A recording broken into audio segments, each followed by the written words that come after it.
Mr. Speaker.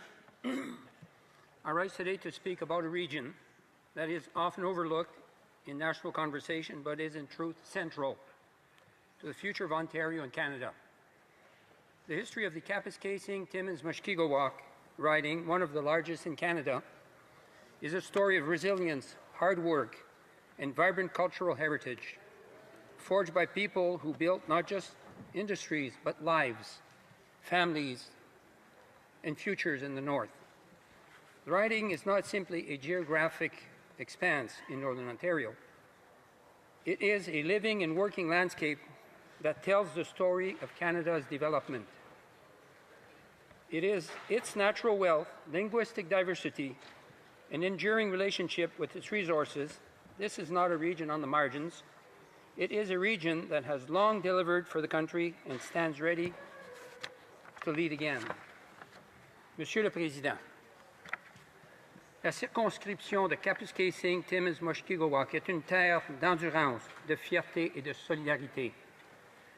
Elle a été façonnée par des générations de travailleurs et des familles du Nord qui ont bâti non seulement des industries, mais aussi des communautés solides et un avenir durable pour les enfants. C'est une région unique où les langues, les traditions et les identités se rencontrent chaque jour. Ici, le français n'est pas une langue secondaire, mais une langue vivante, une langue de travail et une langue du cœur. Notre caractère bilingue fait partie intégrante de notre quotidien, de notre économie et de notre avenir. Il doit être protégé et reconnu comme une force pour notre région, pour l'Ontario, pour le Canada. Notre circonscription n'a jamais été reléguée à l'arrière-plan. Pendant des décennies, elle a porté l'économie du pays et elle continuera de jouer un rôle essentiel dans l'avenir. For 125 years, our modest population of approximately 95,000, diverse and multinational, has lived and worked, producing astounding economic outputs that I will outline shortly. But first, it is important to appreciate some history of this great riding. Visionaries defined corridors into our region, followed by the main building projects we know today as the Canadian National Railway, joined by the Ontario Northland Railway, with connections to the Canadian Pacific Railway via the Algoma Central Railway.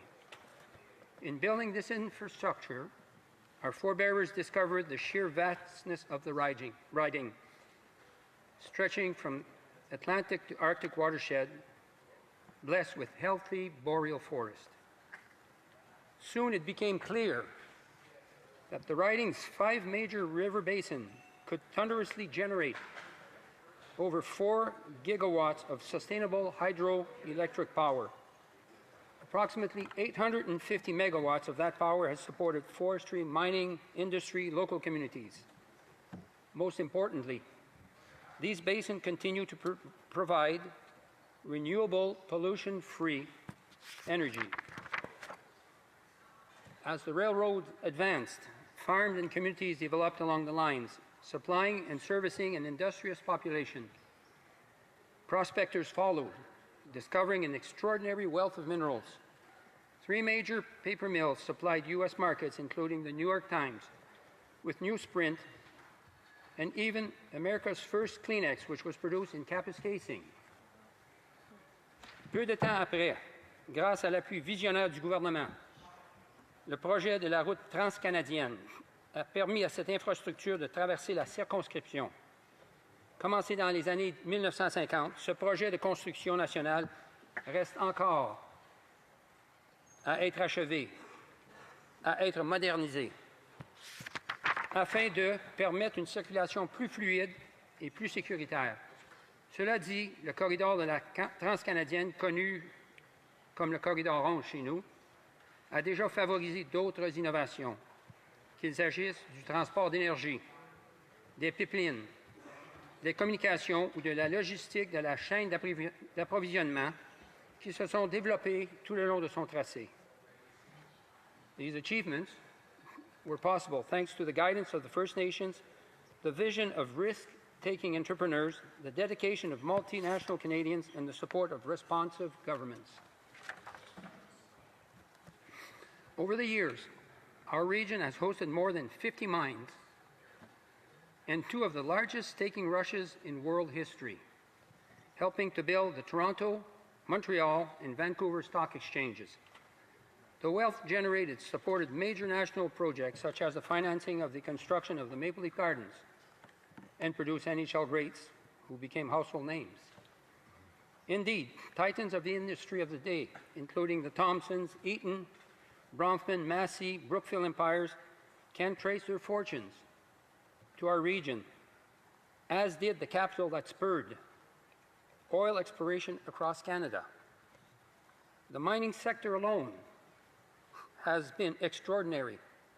Mines in our riding have produced over 110 million ounces of gold, 215 million ounces of silver, 6 million tons of zinc, 4 million tons of copper, 330,000 tons of lead, 50,000 tons of nickel, and 200,000 tons of talc, with an economic value of $580 billion in today's money, and will continue to produce.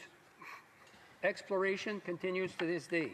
Current projects have identified over 5 billion tons of nickel, of precious metals, of critical metal, or reserves worth over $1 trillion, with a further 12 billion tons of reserve under review, positioning our region as a cornerstone for Canada's future manufacturing needs.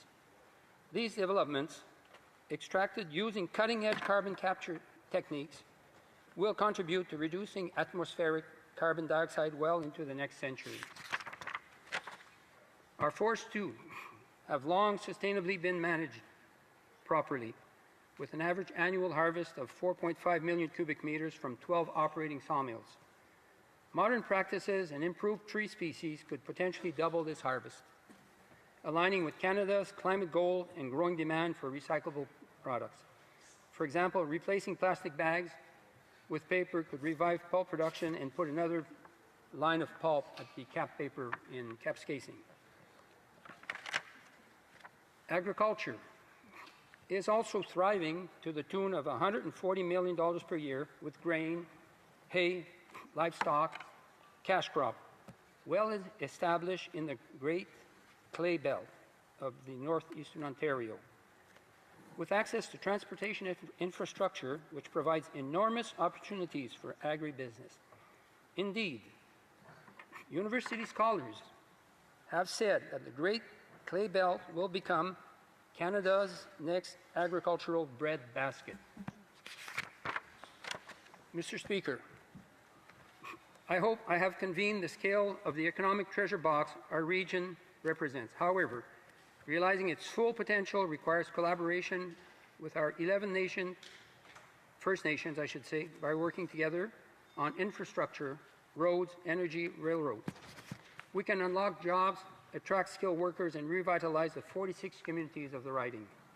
Mr. Speaker, let's make Canada's north a beacon of opportunity for all by not forgetting that 95% of our greatest resource is us, the Canadians. Our corner of Canada, one of the most linguistically and culturally distinct regions in the country, while the Francophone identity runs deep, nearly half of the population has knowledge of both official language. This dual linguistic character is an asset for the future and should be supported by federal policy. Mr. Speaker, I am excited that these social and economic development will benefit not only our riding, but every Canadian. I am committed to rising to this challenge for the benefit of my constituents and all of Canada. Questions and comments.